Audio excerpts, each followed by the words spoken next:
high-tech, highfalutin, lazy, or foo-foo America gets, we will never stop hunting and fishing. This is the Hunting Quest. We take 1 hour of every week and talk about our favorite things in the world, hunting and fishing. You'll get tips and help on the fishing environment locally in the DMV area. Plus, we're going to have fun along the way. This is the Hunting Quest. And now your host, Mike Tippin. All this work is still not in the intro. And did it. Still haven't gotten that fixed, but we're back. It's another Friday, finally. We're live this week, which is super exciting. At least I'm excited for it. And we're joined by Mike Larsen, who's the owner and operator of Final Flight Waterfowl up in New York. Mike, how you doing?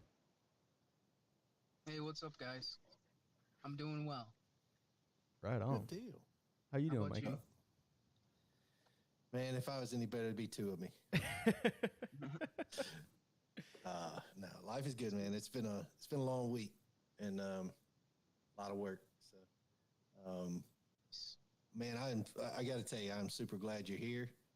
When we got the call that you were coming on from old Uncle Trav, it was pretty slick, and I started. I was excited for this interview, so I'm glad you came on first and foremost. But man, I've been looking forward to this, not just all week, but I've been cool to kind of meet you virtually. So it's a good deal. Well, thanks, man. I appreciate that. I'm honored to be here. Good deal. Right on. Yep. Travis is a good dude, man. I met him like 6-7 years ago at the Harrisburg show down there in PA. Yep. The Great American Outdoor Show. Yeah. I think at the time he was selling calls, the GP calls, and I don't think he's affiliated with them no more, but he's just always been good to me, man. And we've always just I've seen him every year since. Yeah, you don't get a better dude. I'm telling you. And he's a lot of fun at that show too. He's oh my god, every show we do, it's like he turns it up another knob at the shows though. He's a fun time. And of course you got Lindsay. See, everybody talks about Travis, but you can't sleep on Lindsay there. She's she's the one that makes sure he shows up on time, and he's doing what he's supposed to do, and he has the ability to be that crazy person. But I can't imagine a better two people to know anywhere. So, but yeah, Travis and Linz are great people. So. Hey, Travis is watching right now. Oh Jesus! He just commented and said, "Sheesh." Hey, it's gonna never fit through the door anymore. Yeah, he's gonna do well up in Canada. I guess he's doing what's it? Wild Valley Outfitters. Yep. Yeah, we're going up with Wild Valley. We'll be up there I share in October. His stuff and he shares mine, and we kind of both hook each other up. I like that. We like each other's stuff, support each other. I think that's really what it's all about in this day and age, especially with how many guides there is, and it's some of these pages on Facebook, they get wild. Yeah, they do. And it's just good to see that there's good dudes that are still supporting each other. Yeah, I'm 100% in agreement with you on that. That Travis has supported this podcast. I'll do anything I can to support him, and likewise now that you're part of the family, you as well. It's just you can't do this by yourself. It's not going to happen. So, but that's enough talking about Travis.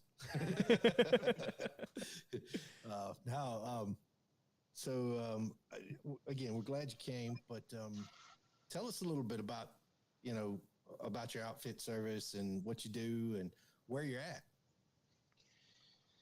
Sure. So we're located out of Montezuma, New York. We hunt really all the Finger Lakes region now. What I would say is I started it in 2011. It was more of like a group. I was actually still a sophomore, or no, was a junior in high school. And it was just like all this was in 2011 was just a buddy group, more or less, that just made a Facebook page. You know, there was a couple local groups that started their thing, and we kind of just wanted to do that. And what ended up happening eventually is the group of guys that I was with, you know, start sleeping in, and then you get girlfriends, and then you get kids, and you know, it just I stuck with it, and it just I don't know. I guess too many days where I woke up where I relied on 3 or 4 people to show up, and I ended up setting an entire decoy rig by myself. I kind of just thought to myself, you know, I'm just gonna have someone pay me to do this, because there you go. You're alone, you know. So, but you know, I love hunting with buddies, man, and family members, and I'd love to have you guys come up too. That'd be cool. Get Travis. Absolutely. I don't know if you guys have seen it, but the video's gone pretty like viral pretty much. But we got a pretty cool pit blind we just built this year. I don't know if you looked into that. I did. I saw that, the big That's 40-foot sick. pit blind. That thing's crazy. Yeah. Yeah, that's some work right there. That is some work. But yeah, no, man, we hunt all the Finger Lakes region. I got a solid group of guys up here: Noah, Bruno, Wally Young, Brandon Gilbert, Tyler Petersheim. All these guys, I can't do it without them. Mikey Louts. These guys all are on the road every day helping me out, and definitely couldn't be there without them. So- my dad and my family, huge support too. Yeah, I was going to ask you about that. You know, obviously you got into this at a young age, and you know, it's funny because I tell people, and they're like, "Oh, Mike, you know, you hunt so much, you should go be a guide." And I'm like, "No, I'm not. Yeah. I don't love it that much. I want a day to sleep in. You know, I don't want to get up at 3:00 in the morning when it's, you know, hailing and sleeting and you know, I'm nope." But my hat's off. You said you've had enough of that. Yeah, I have, and you know, I tell, you know, I obviously, you know, Benny over here is he's a guide. Travis has got a guide service, and my hat's off to y'all every single time I go out. It's like, Jesus, man, y'all know people don't have any idea how much work goes into this. You know, setting up your own rigs, setting up your blinds. You know, if it's a temporary blind, you got to get the A-frames in at 3:00 in the morning, and you're trying to freeze and breaking ice. And man, I just tell you, it's people don't normal people don't wake up and just say, "Hey, I'm going to make a career out of this." Yeah. So that should tell you, you know, it's pretty cool. I guess I never really did either. When I started it, I mean, like, it was just one of them things. I kind of slowly eased into it, and now it's just all I want to do. I don't know. It happened. Yeah. My first guided hunt, I shot one bird, shot one Canada goose on it. I had 6 guys out, local guys. They own a masonry place where they sell Right. bricks and stuff for landscaping. Awesome guys. One bird. The following day,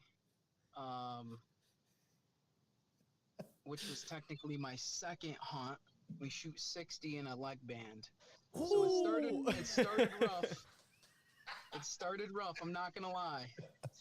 It's that first hunt when you you know, working all preseason, getting all excited for it and scouting the birds. You got to get that humble check right at the Yeah. start of the season, knock you down a few pegs and remind you it's still time to work. The hard That part was a ain't punch over in the yet. face right there. Yeah, those ones hurt.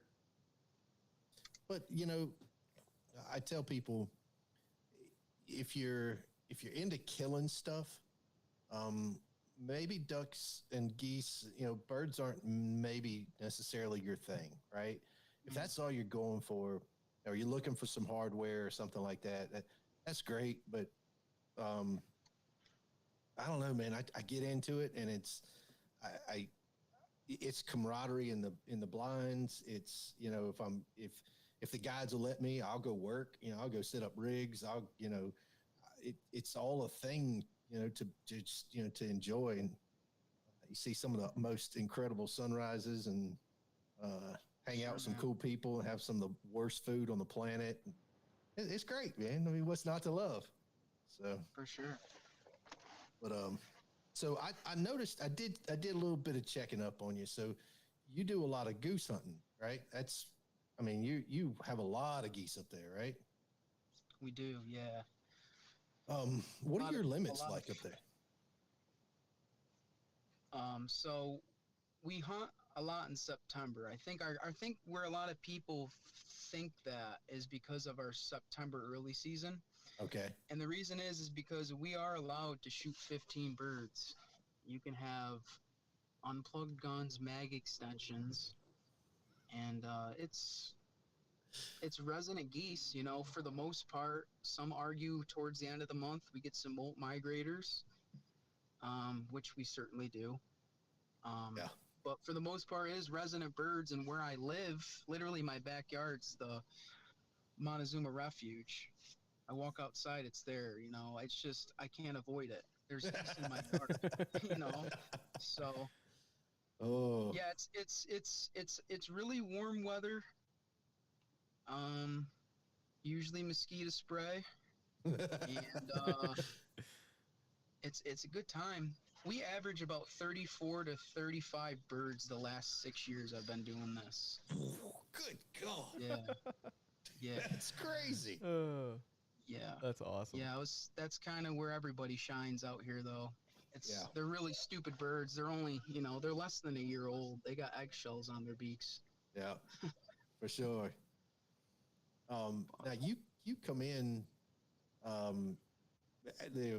we'll start after September. You start getting into your regular season, and you've got what do y'all typically see, and when do you see them as they kind of come in? Obviously the geese, but you've got some pretty good ducks up there that way as well. So what do you see, and when do you see them? So I would say a lot of the birds start to roll in heavy, like a mixture of everything. Just something I've noticed, like mid-November to like end of December. That's kind of like pretty much like the peak for everything. But what's crazy is it goes to a 15 bird limit, right? And for the last 5 years, it went from that to the regular season got cut down. I don't know if you've looked into this, but it got cut down to 1 goose limit. Yep. And then it went down to 2 now as well. That happened, I think it's going on 5 years now. So this is like my first year guiding with the old limits that we used to have. And it's going back up to 3, it's going back up to 4 mallards, 3 geese, and it's just going to be nuts, man. I mean, we had a record season with 2 birds because they went from 3 to 2 to 1. The year that it went to 2, I did a lot of goose hunts that year, and we shot over 1,000 Canada geese between September and that season, just 2 bird limit. Oh, so I love the that. fact that we get another bird on top of that, it's just gonna be nuts. You know, last year in September we ended up with 602, and that was a record for us. So Jesus. Oh, that sounds so much fun. Travis has turned that into my favorite thing to shoot because that's all he lets me shoot as a guide is the geese that come in. That's the only time I get to raise my shotgun. And God, the last 3 years I've really started to love shooting some Canada geese. Sure. But you were asking, when a good time, you know, we get everything here in New York. Yeah. That's why I like it. I mean, we get wood ducks early October. Like our October season, our first split, which is October, November, you can shoot 5-6 species in one hunt. That's cool. In my area, it's cool. Yeah. I like the early I'm a fan of the early hunts. I mean, now don't get me wrong. I enjoy being able to pop up in a blind and just, it's murderous, you just, here we go. But I like the early seasons just because you get such a mixed bag. You can get, anything, shooting, Benny's trophy bird there, the widgeons, and There you go. The Magansers. Oh, dude, a good red-breasted mattress thrasher is always good in the morning. Those are always good on a cold Saturday morning. Oh, it's only Benny though. So, no, so it's I like the early seasons, and the other thing too is you don't have to suffer as much, right? You know, and you get into the later seasons, it's if there's no ducks flying and it's 5 degrees, you're suffering, and it's like, do I really want to be here to shoot something and nothing's been flying? So I don't know. I noticed our first split, it can it's kind of warm out. So there's days where it can be there could be stale birds around, Right. But you can still do well because, there's just so many different species. If you were only relying on doing a mallard hunt on one of the lakes or something, right? Well, you can go anywhere and shoot wood ducks here. We have marshes and just wood ducks, teal. I mean, widgeon, mallards, black ducks. We're averaging like 4 or 5 species on these hunts. Yeah. But I think that's awesome. It's man. a good time. Yeah, that's cool. I think later season is definitely more enjoyable, just in my opinion, because we lose a lot of our smaller ducks, but I personally enjoy chasing divers, and we kind of switch gears from chasing like them early ducks into like diver ducks, on the Finger Lakes and stuff. But yeah, they say that's I'm looking forward to that's just a blast. Yeah, I'm thinking this year. So I picked up a 24-foot Sea Arc. I don't know if you've ever seen these.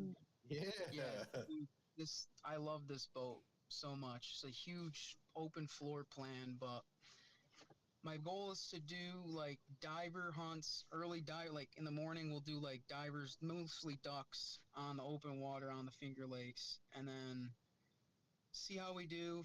If we haven't limited out on certain things, we might go back if they want to do that, but I was going to think maybe drop into a Canada goose field in the afternoon and try to kill some Canadas and maybe some field mallards, finish it out. That's not a bad day. Yeah. And it's like far as like early on in like October, November, we kind of do the same thing, but we also add pheasant hunts to the afternoon too, which is kind of cool.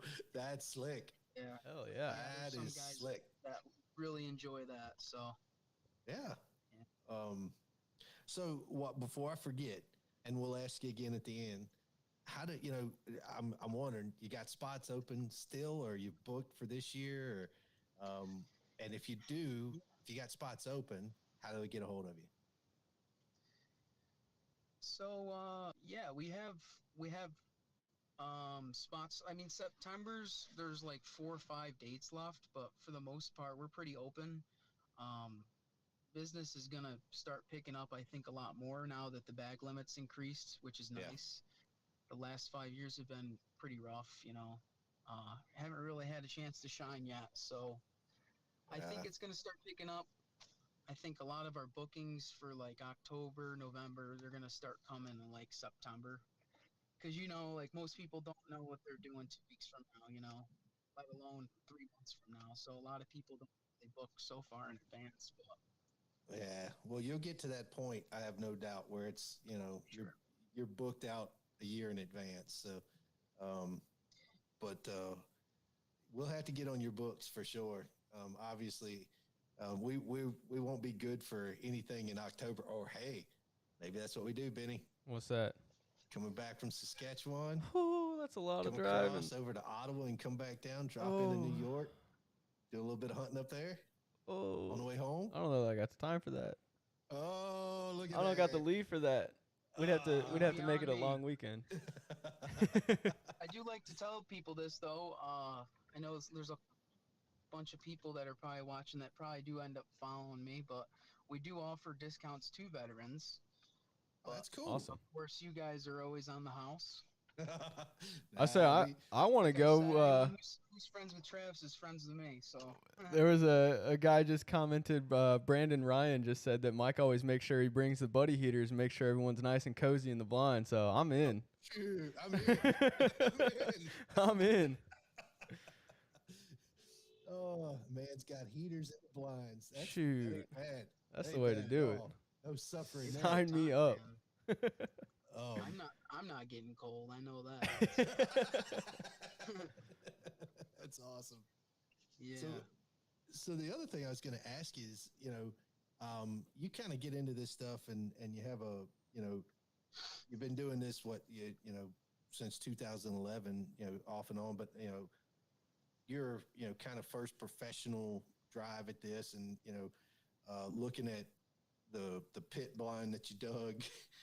And I'm like, holy Jesus, man. Yeah, I credit Noah for that a lot. Him and his dad were on that. It was more them than me, but I put. Oh no. Well, lost him. Ah, jeez. That's okay. He'll figure out how to get I back. say we'll get him back. Give him a minute. Anyway, what I was going to talk about was, there he is. There he's back. We don't have audio yet. There he Sorry is. about that. Oh, you're No, good. it's okay. Girlfriend called me. I had it on Do Not Disturb, man. So you know how it goes. Let me tell you, man. You answer those calls, man. Don't not answer those calls.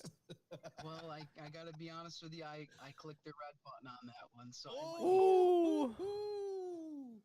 Yeah, better hope she doesn't listen to this. It was an accident. He accidentally clicked my it. bad. That's all right. They'll forgive you. She's really supportive. So I was gonna ask. It might be 12 years from now when she forgives you, but she'll forgive you. So, yeah. But I was gonna ask you. You said your family's pretty supportive of all of this, and sounds like your girlfriend is as well, and that's a big thing, man. That support structure is just you can't. We talked about it. You can't do this in any other, and really by yourself. You can, but you'll kill yourself trying to get there. So it's cool that you got some good support behind you, and all of that stuff's working out. But one of the things that I wanted to talk about, and I'm going to plug our, I started a blog. It's been up for a little while, but I wrote a kind of a little post up there about tipping your guides, whether it's fishing or hunting and things like that. So, and it's a big thing for me, right? And I wanted to kind of talk to you about it. Obviously, you're a guide. You're a guide. You own a service. You got guides around you. All of that. And I think it's important. Even when somebody offers you, "Hey, look, come up here," and it's on us. There's no way I'm gonna get out of this without tipping my guides, right? And I always try to get people's different people's approach. How do you kind of approach that with your customers and things like that? As far as the tipping goes, as far as because nobody wants to talk about it, right? Nobody wants to say it, but I think kind of like a unwritten rule. If say I was to invite some guys out, but they weren't really close, the least that I would expect is maybe bring some food to grill up, because I always cook too, and I'll let them know, bring some food, or some donuts or something. I mean, I eat healthy now, but I like everyone else to kind of be taken care of too. As far as tipping goes for clients, I never expect a tip ever. Right. That's, in my opinion, I think that's purely based off of what their thoughts of you are and how you treated them, and if they appreciate your hard work. I know that I go in to every single hunt with a clear mind, and I give it my all, and I do make good money on tips, And a lot of the time, if I'm guiding the hunt and I get tips, they usually go to the people that helped me either help find that field, like my scouts. I usually just give that as like a bonus to them. I'll put that in their gas tanks, and a little extra, you might buy them food or something. So I like to take care of my guys with my tips. I don't really need them. And it's making everybody more or less, Yeah. I think, happy that way. But yeah. Then, the reason why I bring it up is nobody wants to talk about it, right? And it's an awkward situation to talk about. And, like when you have new hunters who've never been, maybe they've never been in a blind before, right? And maybe they don't know that they're supposed to tip, or whatever it might be. It's just one of those that I think it's important, at least to get it discussed. And honestly, it's a different, everybody that I've talked to about it has had kind of a little bit different take on it, right? Well, and I'll tell you, I think it's cool. Quick, I would actually prefer as a tip if someone brought me like t-shirts or hats of their companies. I mean, I love stuff like that, or a mug, anything, any type of a gift. I don't even want money. I want something that connects you and me. We either talked about it or it's your business, something I can remember that person by. It's just, I don't know. That's just how I am. Maybe I don't really technically need the extra money. Like I was saying, I prefer it like to be a gift. So if you want to tip me with like a batch of chocolate chip cookies and a gift card to Bass Pro for 20 bucks, I'm fine with that,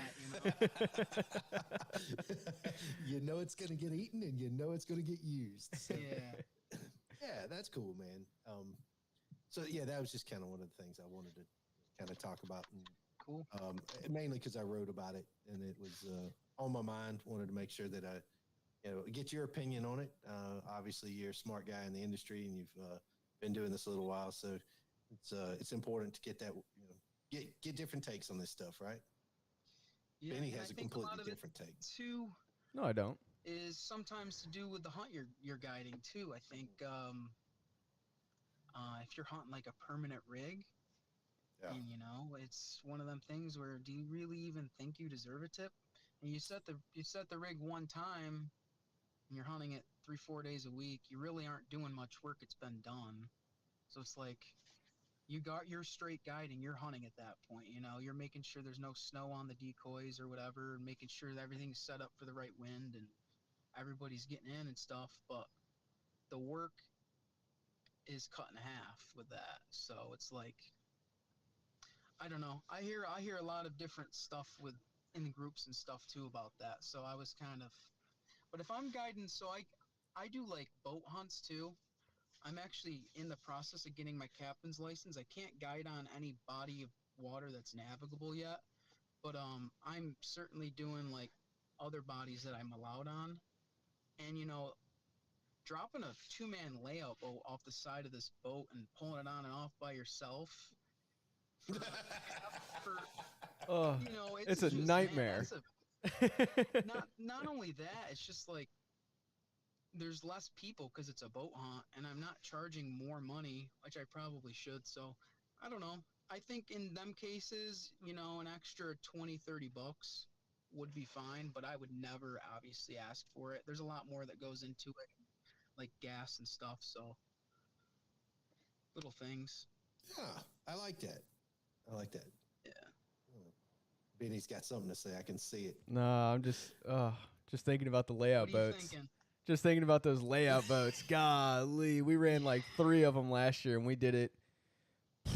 We didn't even do it that often. We tried it like 3 or 4 times. Didn't have any luck with it. Couldn't get the weather to line up right with it. And it was always either too choppy or too sunny. Just couldn't get it. Couldn't get a day to line up correctly to run them. But man, setting. How many of those were we setting? We were setting like 3 or 4 of them. Yeah. Damn. With like 2 of us in a 24-foot skiff. That was a nightmare running those things. That sucked. I had good luck last year doing 2 rigs, and a lot of people didn't know this. We had a lot of success doing this, but I would actually get my younger cousin, who's like 16. I said, hey, you want to make some money? Jump on my boat. We would go out at 2 o'clock in the morning And if we had guys coming in, they could be meet me at the boat launch or whatever at 5:30 or whatever. I would actually set a spread on shore, somewhere on the lake. I just see where you're going. Yeah, and then I would set another spread on a layout boat out far, like maybe 300-400 yards out.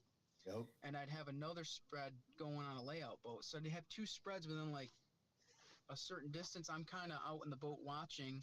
I have him, and I'm going back and forth, making sure everybody's good. But for the most part, I'm just going out to pick up dead birds. If they go out too far from the dog. Right. But yeah, and then when they got to the layout boat, their feet get cold and just rotate from the shore to the layout boat. And it was working pretty good, so. Yeah, that's a good That's idea. pretty slick. I like that. Yeah. So when you're running those layout boats, how are you running your decoys? Are you running long lines? Are you just making a raft, or kind of combination of the two? Or I think a lot of it has to do with the situation and where we're at. mm-hmm. But I usually been having good luck with a raft with long lines either coming out of it or on the side of it coming out of it, going outwards, Cool. downwind of it. I mean, they kind of just use that line. Just like you, I'm sure you know. That's kind of similar to how we do it too. I just wanted to know if it was any different up a little bit farther north of us. Yeah. But yeah, Yeah, same you guys, same what basic are you guys idea. chasing down there? So out on the open water, it's a lot of bluebills, and later in the season, like mid to late January, we'll start to get canvasbacks and stuff in. But for a majority of the January split, that final bit of the third split, when it goes up to 2 bluebills a man, we're shooting a lot of those, and there'll be a bufflehead every now and then that everyone likes to unload their guns at a buffy head that's screaming 90 miles an hour through the decoys. But yeah, it's a lot of bluebills. Which are a good time. You can shoot at those all day long, and at least I can. I can shoot at those things for hours and not get bored of doing it. Watching them work into the decoys, and For sure, man. you get set up. You get your spread set just outside that raft where they want to be, and they just feed you for hours. So it can be a good time when you get the day right. Yeah. Well, you get some Canadas in there too. Yeah. Every once in a Yeah. while, we'll shoot some Every Canadas once in a too, and yeah, we had a few hunts this year that we had some fun mixed bags out on the river shooting bluebills and ringnecks and cans and buffies and a few different stuff. But for the most part, it's usually a lot of bluebills or a lot of canvasbacks, or just kind of depends on where we're setting on the river. So, I'm gonna kind of ask, when you take folks out, right? I know how Travis does it, and if you can't tell, I've been with a lot of different guides, right? All over. So, and different guides do different things. So one of the things that I find not necessarily troubling, but a little bit disturbing is, I've had folks that literally have a blind that's sitting out. They take you out to it, maybe an old pontoon boat, take you out there, drop you off, and say, we'll see you in 5 hours. I would assume that you don't do that. Yeah. What's your style? Yeah. How do you? So I mean, the closest thing we have to that, and we haven't even really done it yet because we just built this pit, would be something like that. The plan is to run migrator rig out there. We're gonna manage it to an extent, but if we can't find a really good feed, that's where we're gonna go. And I know it's just gonna be you're gonna have to come up. Oh, yeah, I'm already in. Yeah. I'm ready to go. We're pretty confident. I mean, we were building this thing in December, and oh my gosh, we could have been the excavators in the field. We could have been shooting them. So we're a mile off of Seneca Lake. So Ooh. yeah, All right. yeah. Now, yeah, we're about a mile off the northwest side of Seneca Lake, town called Geneva, New York. Okay. All the locals, anybody that's here listening that's a local, they know. It's a massive migrator corridor right through there for just about anything. Snow geese and Canada geese and ducks. So we'll be in that area a lot. But for the most part, yeah. What you're saying is guys that take and throw you on a chair and take your money. Yeah. And they put you in a snow sock spread and charge $300 a gun all day and give you some stale gas or station more pizza. Yeah, or more. Right. With no So, stale gas station pizza. I try my best to never ever have to do that, and I don't plan on ever having to do that. Matter of fact, I'd rather cancel a hunt than do that. Yeah. And refund people. So. Yeah, and the reason why I bring it up is, not that guides get a bad rep. I think that when you spend a good amount of money to go, go hunting, you tend to know, hey, maybe this, what's this guide's like. And I just want to, I like making sure people understand, look, your money that you're spending, here with Mike is you're going to be treated good and you're going to be in a good guide. And sometimes it's nice to hear it from me, but it's even better to hear it from the guide himself. It's like, hey, this is not what we do. And the other reason why I bring it up, that's probably happened to me 4 times now. And what makes me frustrated is like, I can call. I'm not great at it, but I can call. And you get in there, but what if you had a set of people who can't call? They're just not good at it. They spend their money, they get in there and they don't have a guide. They don't have somebody that can really kind of call. They can't, they're not going to look out for them. They got dropped off. Like, damn, man, that's not a good way to do it.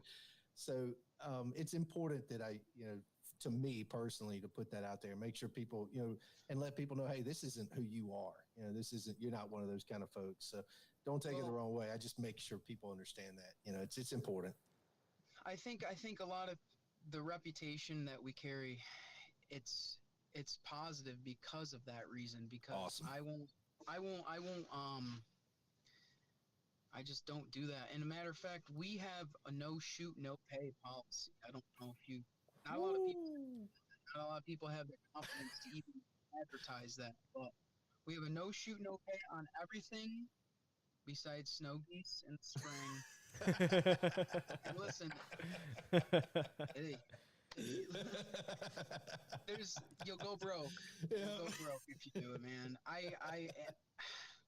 I've been all over I've been to Arkansas, I've been in North Dakota, man. I know how it goes. I've sat in fields I've been on 40,000 bird feeds, and the next day we only see 15 birds. So I've seen all of that, and there's sometimes you can't do nothing about it.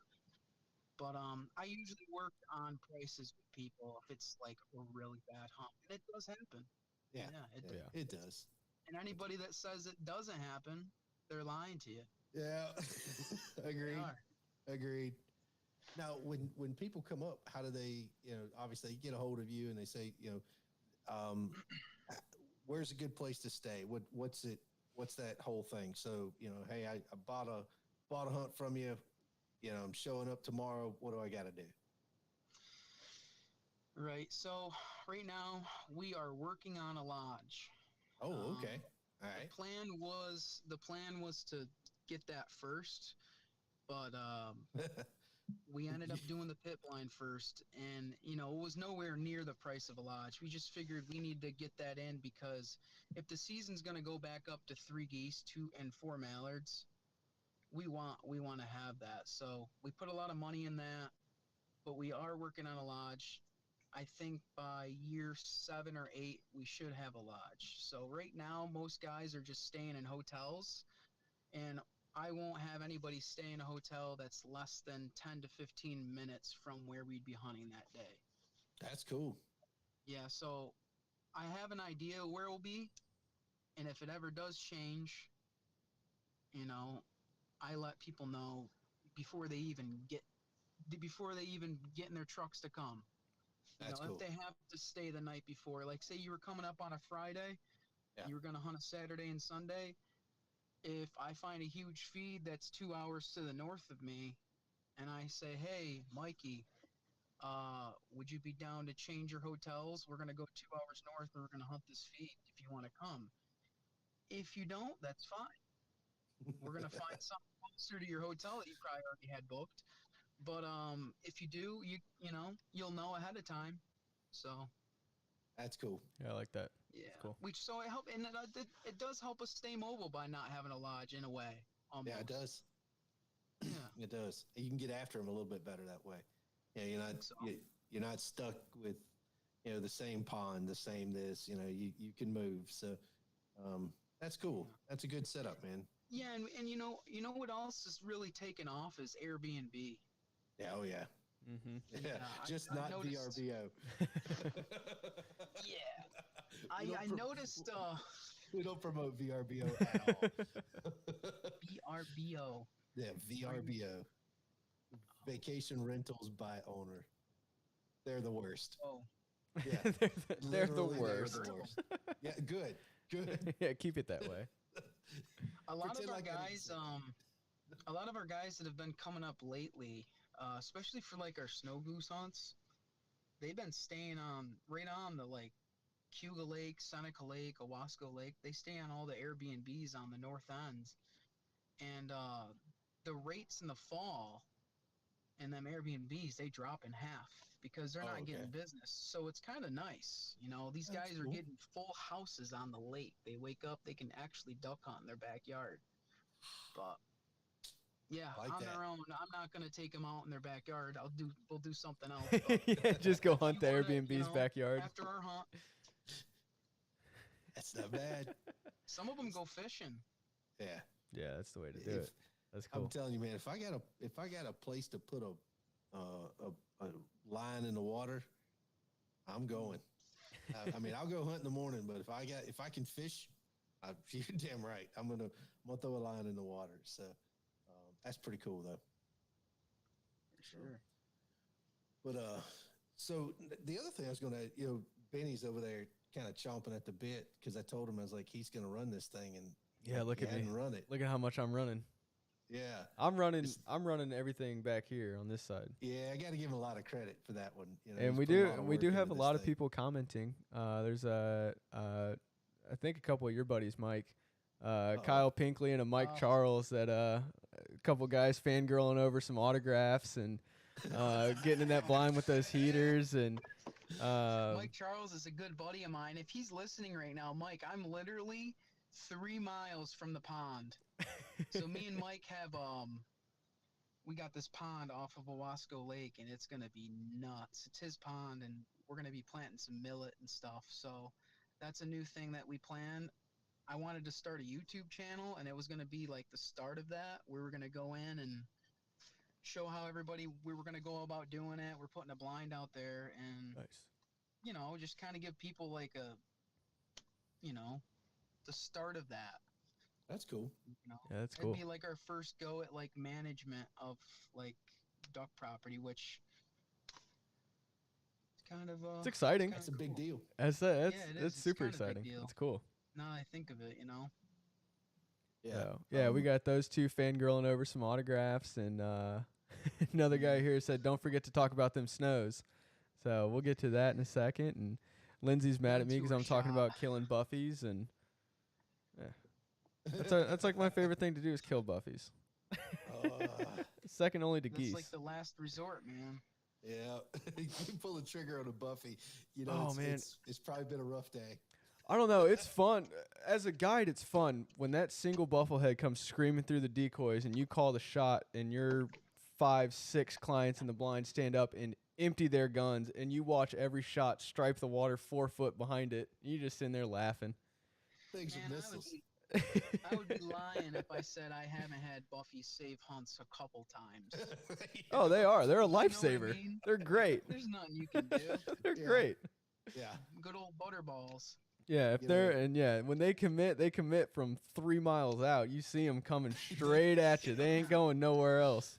Yeah, and I mean the funny thing is most of the most of the buffies that I've hit are not decoyed in. They just happen to be in the wrong place at the wrong time, and they're just screaming up the river. And I feel like that's most divers. I mean, divers are either going to come or they're not.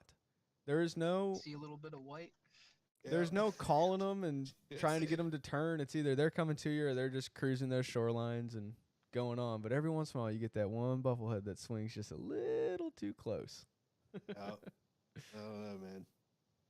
We've we've had them decoy in on us before. Me and Allie just, and it doesn't happen with anybody else but my wife. And we'll sit there and I mean, we'll have 40 freaking buffalo heads just decoy right into prettiest set ever. And I'm like, oh, we're supposed to be shooting. and you just watch them, you know, and they're pretty birds. You know? Yeah, so they are. It's pretty cool. That was my wife's first duck she ever killed was a buffy. So that's pretty cool. So that's going to be my first one to get mounted. I got one in the freezer waiting on it. Hey, Wyatt's ready for you. Little Drake Buffy. Yep. I'm going down there on Monday. For me, it's a guy named Wyatt Propes. He's in Summer Duck, Virginia. He'll be on here in a couple of weeks. And that guy is, from a bird's perspective, is just insane. I mean, he does a lot of different taxidermies, but his birds are second to none, man. I mean, he's a young man. He's got great shop. Yeah, and he's a quick turnaround. You know, I've had guys that's, you know, take birds and 2 years from now, 18 months from now. I've had him turn them around in as little as, probably 8 months, and I've had him take a year. So I think the year's the longest I've ever waited. So. Yeah, that's not bad. But his work is worth waiting for. So that's good. But no, yeah. Buffy saved the day for sure. Buffy saved the day. I got to throw a shout out to Jake Kemmel. He's my taxidermist, man. He did a great job on my turkey, and I feel like most people would take double the amount of time, but I got a turkey full strut, and I kind of want to enter it into like a competition or something. Yeah, why don't you? I say you'll have to send me a picture of that. That's badass. Yeah, he did a really good job. He's also he's done a couple other birds for me. He actually did a king eider for me. Oh, that's cool. Those birds are awesome. I got to tell that story, man. Go for it. Whoever's listening, they got to hear this story. So I got my buddy Sean Sunday up from PA and Russ Larsen. Awesome dudes. They come up every year. And we're out on Lake Ontario. I'm not going to say where, but we hunted just about all morning, and we weren't doing that well. We were shooting long tails. That's about it. And we look over, and I'm looking, and I'm like, these birds, there's like a group, like a raft of like 4 or 5 ducks just sitting there. Actually, no, it was 3. It was 3 ducks. We're looking over at them. We're like, they're not even moving. We're sitting here and shooting, and they're not moving. Like, we're 100 yards from them. And, so the hunt's, like, pretty much done. We're start picking up, and they're still there. So I'm just like, let's go. Let's go see what these are. We literally roll up on them, and I'm not going to lie, we didn't decoy them. He's like, oh, those are hen canvasbacks. We've never seen in our life a king. We're on the East Coast. So, we stop the boat, he puts the motor up, we're stopped and everything, we're just sitting there looking at him, and we're like, I'm going to shoot. So I shot, and I ended up killing 3 in one shot, and they were all 3, and so all 3 of them were hen king eider. Now, I'm not going to lie, I should have probably never said it, but I'm pretty sure I went over the limit, and it was by accident, but stuff like that happens. But I was just like, we didn't know what it was. We're still looking. We knew it was an eider at this point. We just thought it was like a common one. So I put a picture on my Snapchat of like the 3 ducks and like the other ones. And my buddy John O, he's from New Jersey. He actually charters down there, River Rats Outfitters. He does pretty good. A lot of Brant. And he's like, do you have any idea what you just shot? I'm like, nope. No. And he's like, you just shot a king. And I'm like, no, I didn't. We're sitting there arguing. I'm like, there's no way, right? Come to find out it was. And I ended up putting that up on like one of these groups. And I don't know, a bunch of people went crazy. It was a couple years back. I don't know if you've seen it, but it does happen. A week after that, a guy shot a nice stud Drake king eider on the Niagara River, which is Upper Buffalo. Yeah. So yeah, it does happen. Yeah. I think my two favorite that I've shot is a king eider and a harlequin. Those are, by far my two favorite or most memorable. Well, I can't even say that. They're my most favorite that I've ever shot. My most memorable were my pintails this year. So, oh, there you go. Did you go to Alaska? Yeah. So, but I actually shot. Maine used to have harlequins. They were, illegal. yeah. So, mine was in Alaska, and dude, I tell you, beautiful duck. I mean, just absolutely beautiful. You just don't get anything better than that. So, but yeah, it's now it's not about necessarily the duck itself, but if you knew, we don't have time for the story for the pintail, and most people have already heard it. But my pintails this year, I've got I had three left on my North American, and so I have two left now. But last year was my pintails, and going with Travis and Benny and the whole gang. I've never seen people work so hard in their life to get me a damn, to get me my pintails, and it was super cool. So That's crazy you say that, man, because our early season we were talking about, not last year, but the year before last year, I hunted, I think it was like 11 or 12 times in just this one spot. And I know we were talking about this earlier, but this is one of them spots. I mean, I can't disclose it. It's right next to the refuge. I mean, it's like, hey, it's like less than a mile away from the boundary of where it's even legal to hunt, and it's just unbelievable. yeah, It's right in between a flooded corn impoundment and the refuge. And that year we had a rainstorm at the end, but prior to that, we had shot limits of pintails every single day out of that spot. yeah, A lot of them were hunts though. and The drakes that we shot didn't have really good color, so. That's the thing. Yeah. At least with us, it seems like every client that's like, oh, I just want a Drake pintail so bad. We get a group of like 5 to come in, and they rain like 3 hens out of the group, and it's like, why? Why did you shoot the hens? Yeah. We have one guy that hunts with us all the time, Justin. He's a great guy, love him to death, and I think Travis has been trying to get him his pintail for like something ridiculous, like 4 or 5 years. He's been coming out trying to get this Drake pintail, and it seems like every time he finally gets a hunt where they line up, he gets a group to come in and he shoots a hen out of the group. It's just brutal. But that's rough. We're gonna grind it again this year. Really good on canvasbacks, doesn't he? Yeah, we did pretty. Lord, We had a so. couple pretty good hunts on him this year. I think the one day we shot like 18 or something like that, and then yeah, that one day that was all we shot was cans. We were like 2 off our limit, and it was like a 12-man limit. It was fun, and then we had we mixed a few here and there, and we had another good hunt right at the end of the season, and we absolutely burned them up like the day before. I guess it was 2 days before the end of the season. We had a group of like 70 come in and just tore into them, and just it was birds falling everywhere. And then the next day, the birds didn't want nothing to do with us on the last day, but it was worth it. It was worth it shooting into that just wall of canvasbacks. It was cool. So you said you hunt, personally, you went out to Arkansas, you've been in North Dakota, things like that. Where's your favorite place to hunt? Ducks, anyway. Ducks and geese, I don't care. But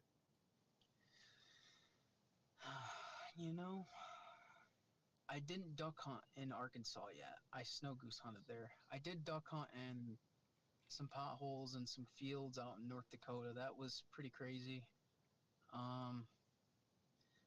I guess as far as like just my experience right now, I'll take Seneca Lake, man, on a cold day. hometown. December. Yeah. There was an I can article do some just stuff posted out about there. that in the Ducks Unlimited magazine this month. Yep. Talking about how, this guy's traveled the world, and still any day of the week he'd take hunting in his home in that flooded corn impoundment, or, wherever it is that you grew up hunting, those little back creeks. And You know, something to think about. And I don't think a lot of people really, you know, think too much on it, but I feel like New York is kind of like underrated in a way. It's a sleeper state, man. Oh, absolutely. It really is, and I don't know if people really understand why, but I think the best way to explain it is just there's so many options as far as species. Like, I can literally shoot pretty much all of my, what is it, the 41? Almost all of them, right? And then, like, all your puddlers, all your divers can be shot mainly on Ontario and the Finger Lakes. And if you want to shoot sea ducks and brant, you just go to Long Island. You know? Yeah, I do think that New York's a sleeper state for sure. One of my good friends who's also a guide, Trevor Bays, he's from New York, but yeah, I've heard. You know Trevor? Yeah. I don't know him, but I've heard of him. I know he does really good on Canada geese. I've seen some big piles that he's been behind. So. Yeah. So Trevor is, you know, me and Trevor pretty good friends, and I've known him. He's my guide, you know, when I go to Kansas and we hunt out there, and he's also, what people don't realize is he's a hell of a turkey hunter. He's up until this year, he was the youngest to do the 49 to get his 49. It got broken this year by a different guy, but he was the youngest one to ever do it. So, but yeah, Trevor's good dude, and I think I follow him on Instagram. Yeah, he's a New Yorker, and he says the same thing. You know, people sleep on it, sleep on New York, which he's kind of okay with. They sure do, and I am certainly fine that they do. I'll take less hunters, but you want to come hunting, come with me. Exactly. Yeah, there you go. Oh, no reason not to kid about that, man. You want to come hunt? No, that's how guys get, though. Yeah.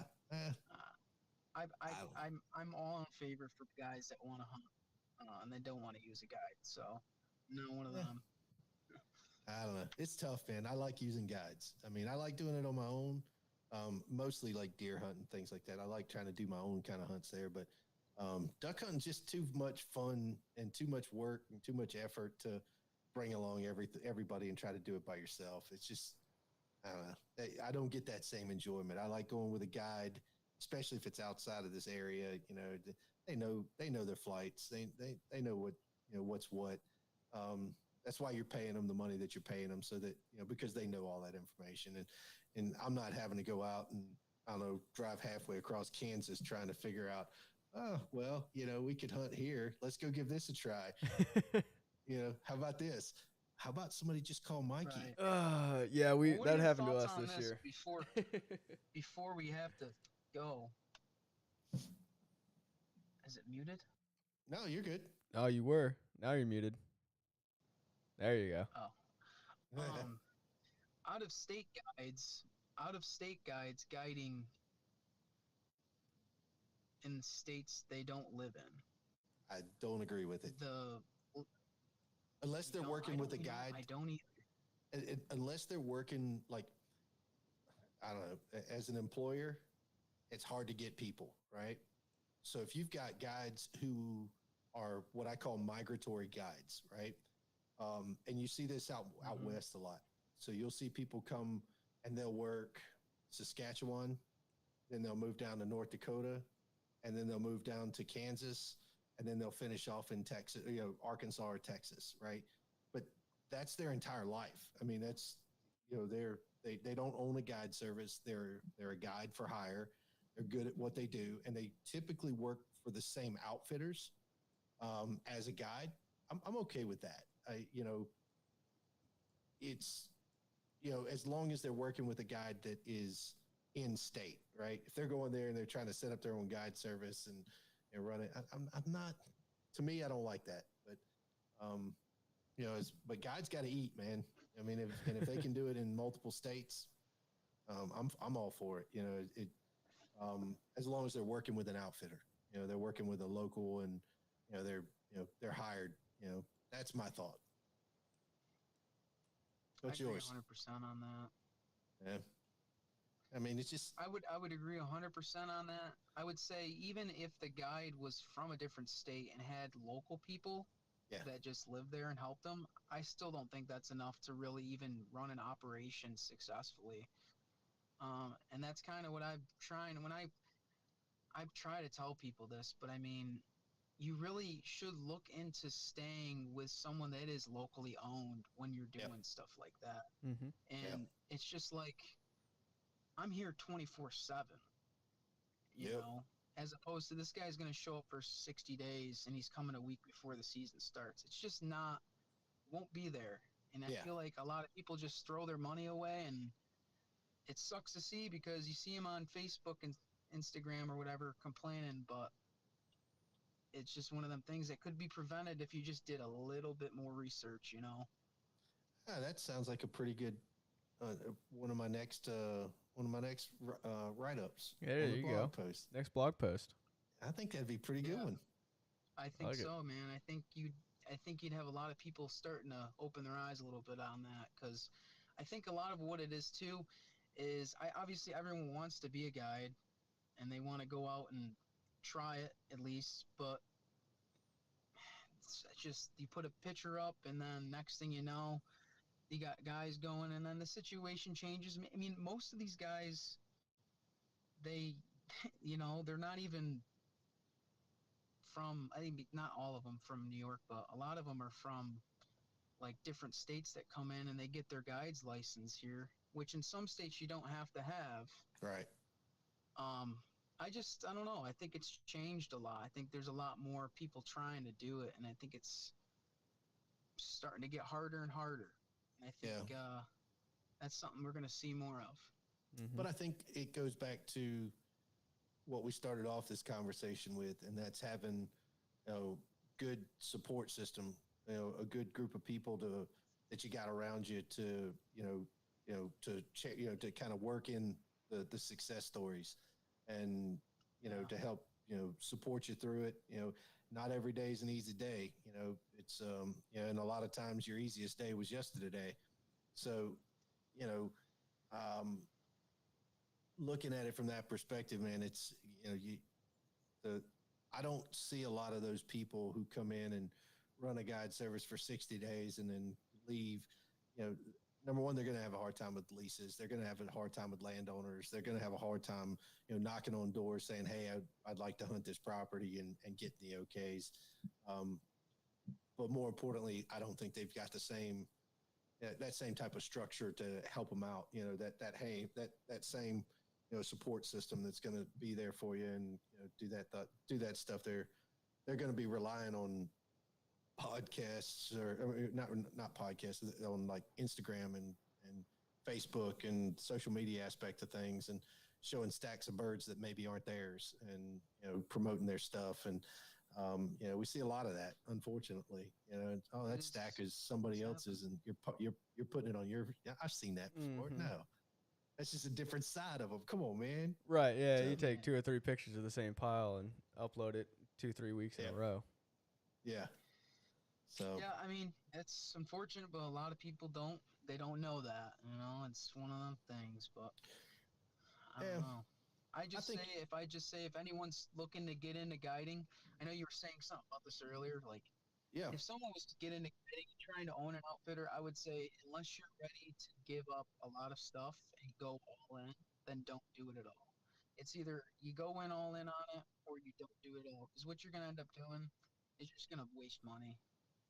You're just gonna waste your own money and everyone else's, and it ain't no sense of that. So, yeah, but hey, you know, you can't always, you know, you can't coach stupid.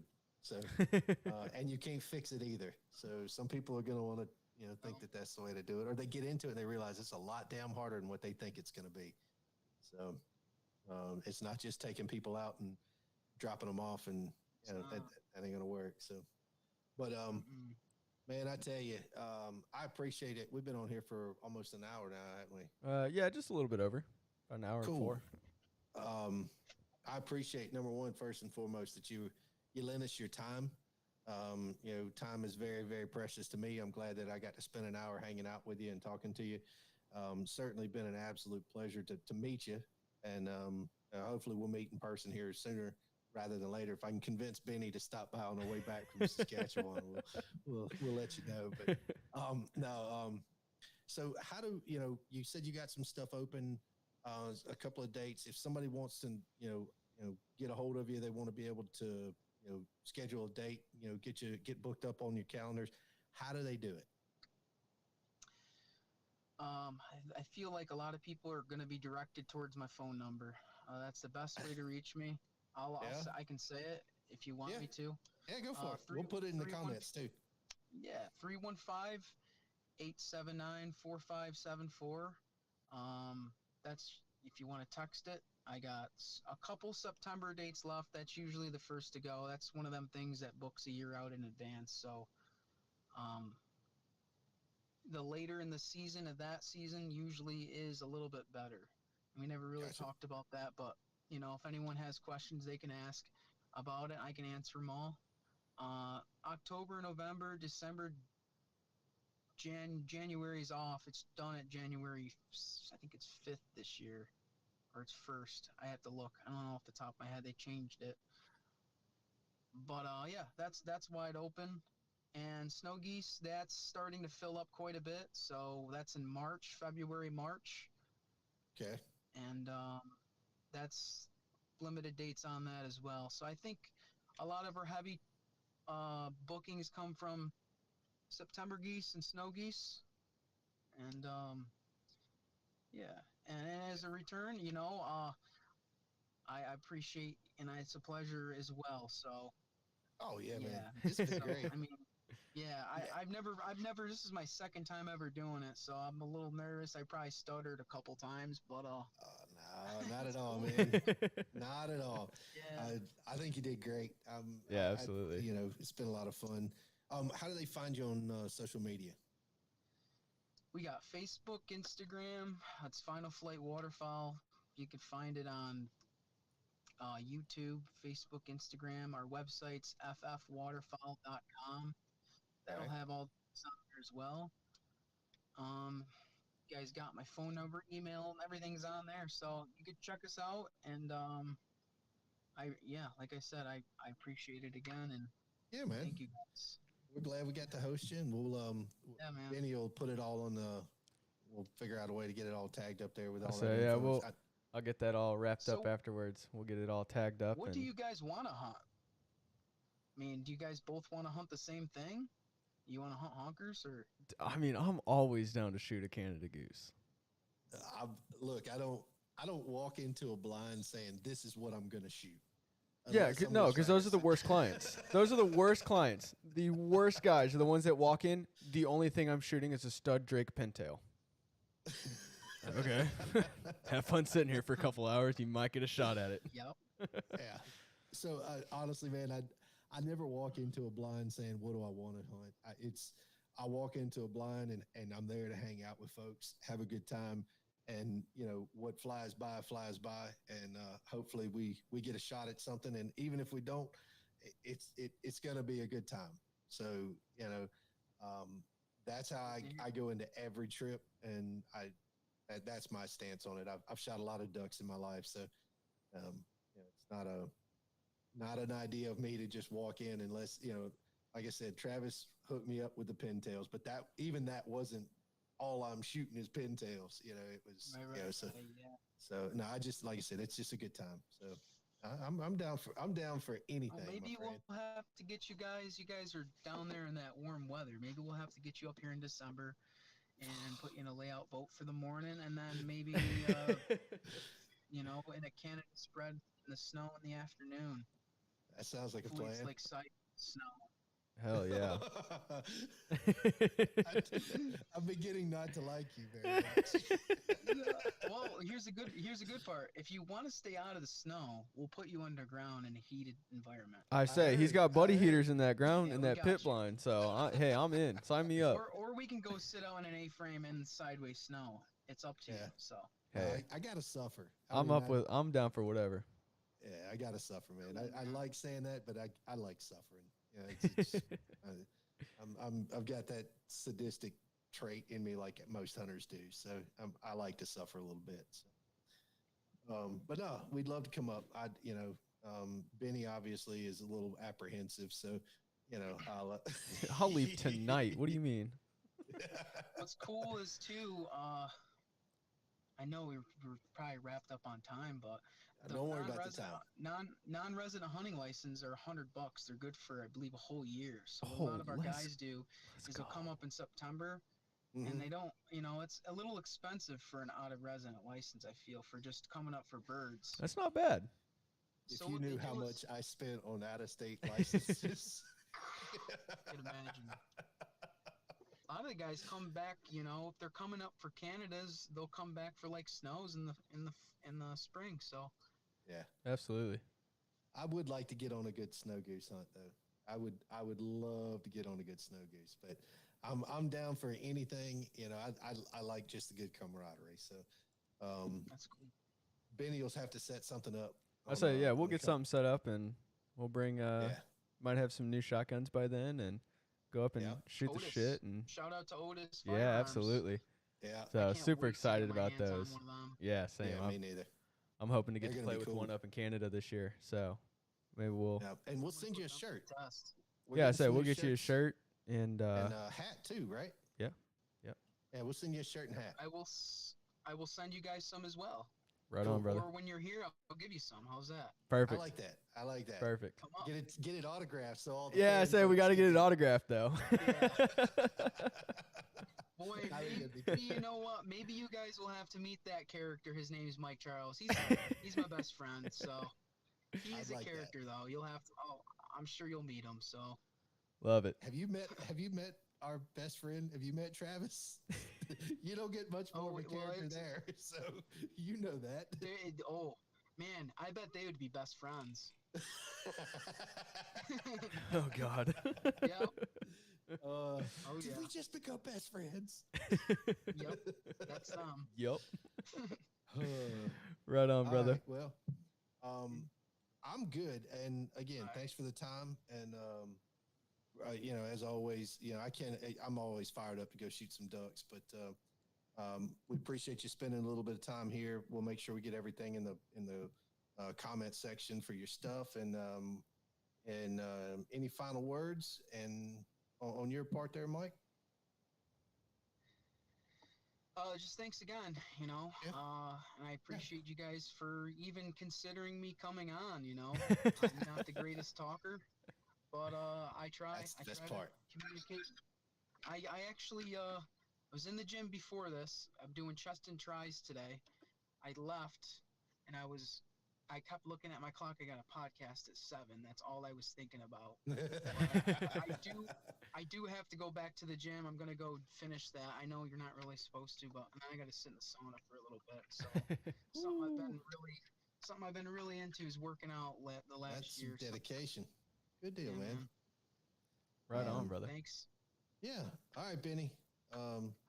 What you got, my friend? You gonna take us home? I got nothing. Mike, thanks for talking with us, and stay in touch. We'll see you soon, hopefully. Thanks, guys. Cool. See ya. Right on. We'll see y'all next week. You've been listening to The Hunting Quest. No matter how crazy, high-tech, or lazy the rest of the country gets, we will always be hunting and fishing.